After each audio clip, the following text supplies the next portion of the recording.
What would be our ideal life in 5, 10, and 20 years? So that card is actually from Our Moments. So if you guys want to check them out, we'll leave a link. But I pulled that question when we were going through the questions. I was like, this question actually sticks out because July 6, 2024 will represent 5 years since we have been married. And I asked you before we hit record,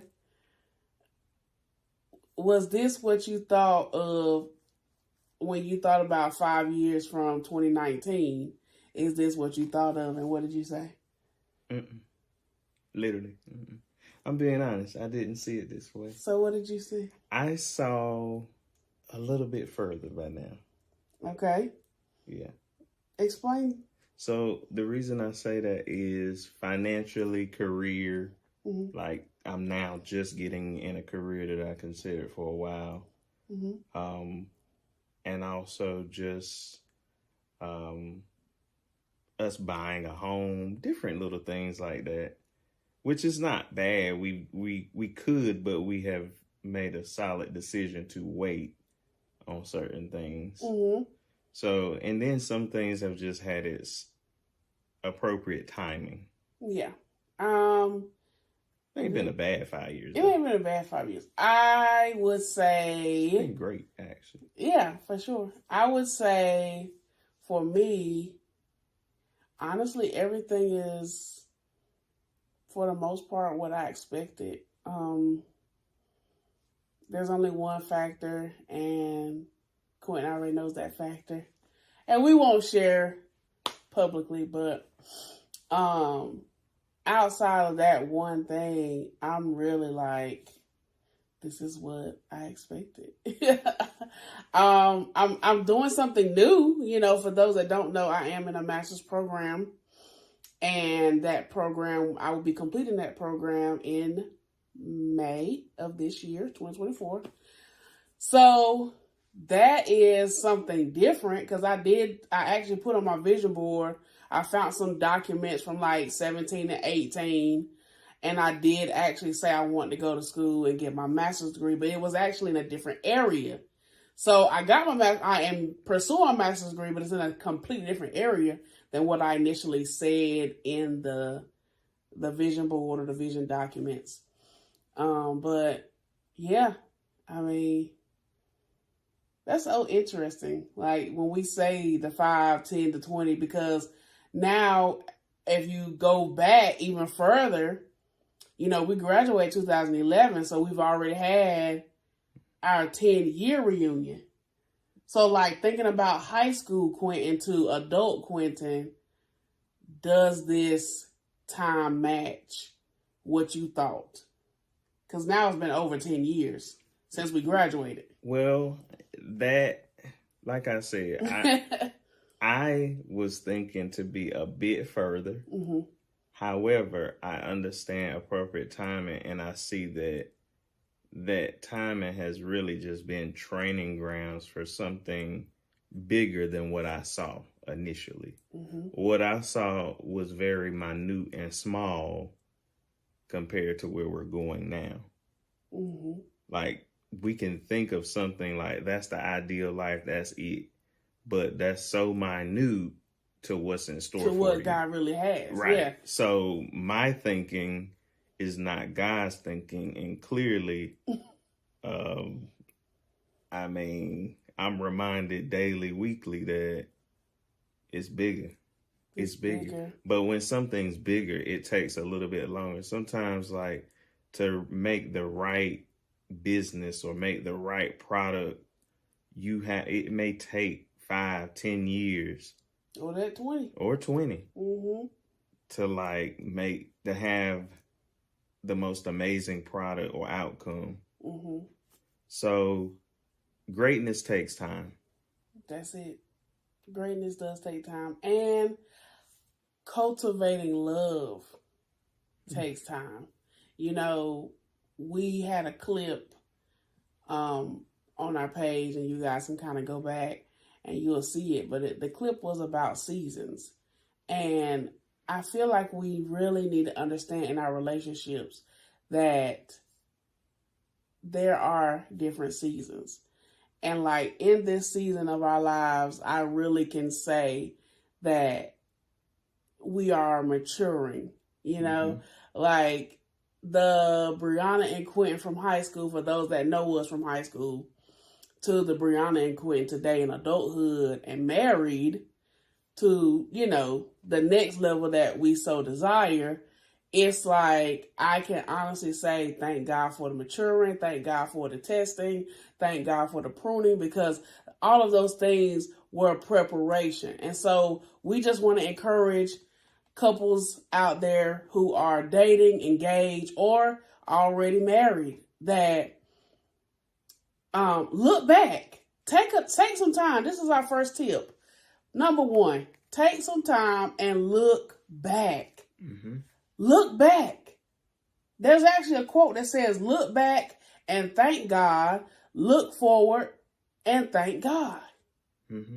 Because either way, God is good. So take some time to look back. Yeah. I mean, in all things, thank God. So whether it's the, you know, my thinking wanting to be ahead for, that's just the ambitious side of me wanting more, wanting to, and understanding like background makes a difference in what you want. Like my background growing up was not terrible, but it was a lot of work ethic. I had more of adulthood and childhood than the average kid. So I grew up fast. And I appreciate my childhood, but I see where it has made me very ambitious, but I see where it can get in the way as well of my personal development growth. You can want something so bad that you actually become a hindrance to yourself because you're fixated on one idea, and that means you become closed-minded. Right. That's true. And I think that the second thing with looking back is, or the second tip we want to share is that once you look back, then look forward. You know, take some time to assess, what can we do? Where are we now? And what can we do to get to the place we so desire? You know, some of us could look at our relationships and say, like me, it's kind of where I felt like it would be. And for Quentin, and I know he already shared, he feels like there's one or two areas that I thought would be further, right? So again, look back at your relationship, look forward. And honestly, the last step is appreciate the journey. Appreciate the journey, because it allows you to begin to learn your partner more, express new ideas, and overall flourish. That's what God wants us to do. He wants us to grow together. So in this next season of your marriage, your relationship, take time to look back, take time to think forward or think ahead. And the last step is to appreciate the journey. Because either way, goal setting is very beneficial for a relationship. But also having enough wisdom and understanding to know that it might not happen the way you think. But just know that God says if we delight ourselves in the Lord, He will give us the desires of our heart. And so I challenge everybody to delight yourself in your marriage and your relationship. Delight yourself in what God has already provided you all. And just have an expectation that He can do what you so desire Him to do. I agree with everything you said. I mean, that was spot on. The only thing I will speak to is particularly men, husbands, like, and those even preparing to be husbands. Like, the only aspect I would say, like, being further in the marriage is really external outside of the marriage. But it has to deal with the marriage, because when I talk about career and finances, not that it's bad. It's actually, we've been very blessed. But there's a certain threshold I just personally want it. As a provider, as a man of the house, you just want to ensure your family is secured. And granted, things can change at any moment, but it's just we have this different type of responsibility as a man. Our brain is wired different. It works different.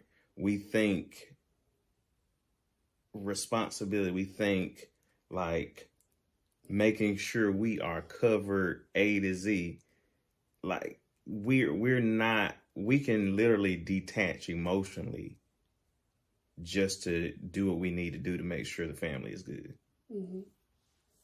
And I won't say it's the best. It's not the best thing. Right. But it's something I think, especially in our generation, in this time, that as men, we are learning to be more emotionally sound, per se, or available, present. Yep.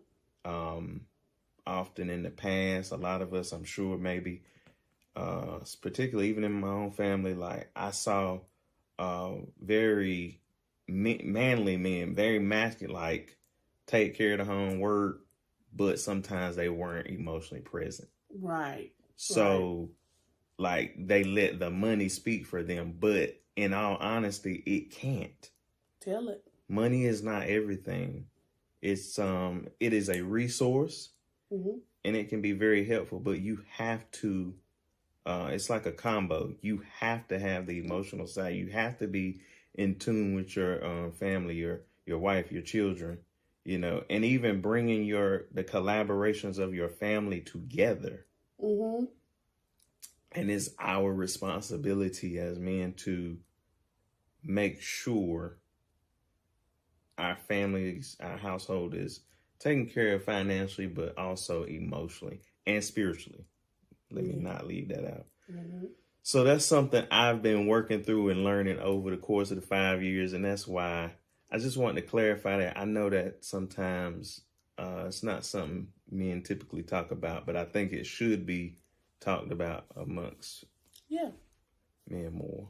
I agree. I think that this opportunity that we're sharing with you guys, or are just like a glimpse of what we talk about, what we're thinking about, is just us to help you guys with dialogue. You know, one of the things Quentin and I have worked really diligently on is communication. You know, it's funny now because, again, we're talking about seasons. And so there are moments where I might start a sentence but not finish it. And so he's like, Brianna, go ahead and say it. Say what's on your mind. Say the thought. Let's just go ahead. At the end of the day, let's go ahead and say with the elephant in the room, you know, and be done with it. And so, nonetheless, it's just an opportunity for you and your spouse, your significant other, to talk through, work through, assess where you guys are, where you have been, and where you desire to be.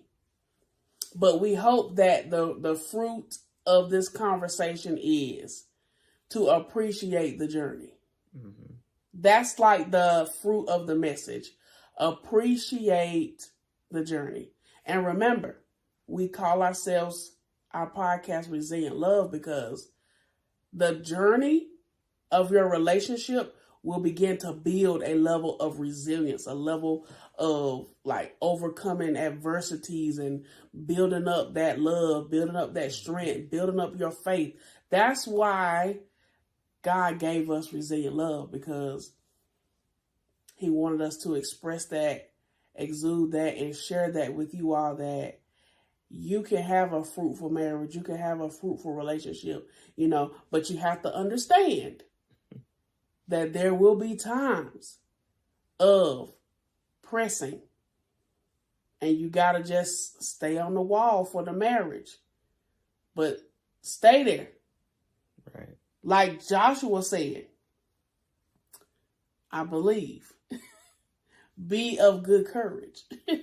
Joshua 1:9. Be of good courage. The Lord your God is with you. You know, wherever you may go, he'll be there with you. So trust God to be with you throughout your journey, throughout your relationship, and be of good courage. Don't lose faith. Don't lose hope, you know.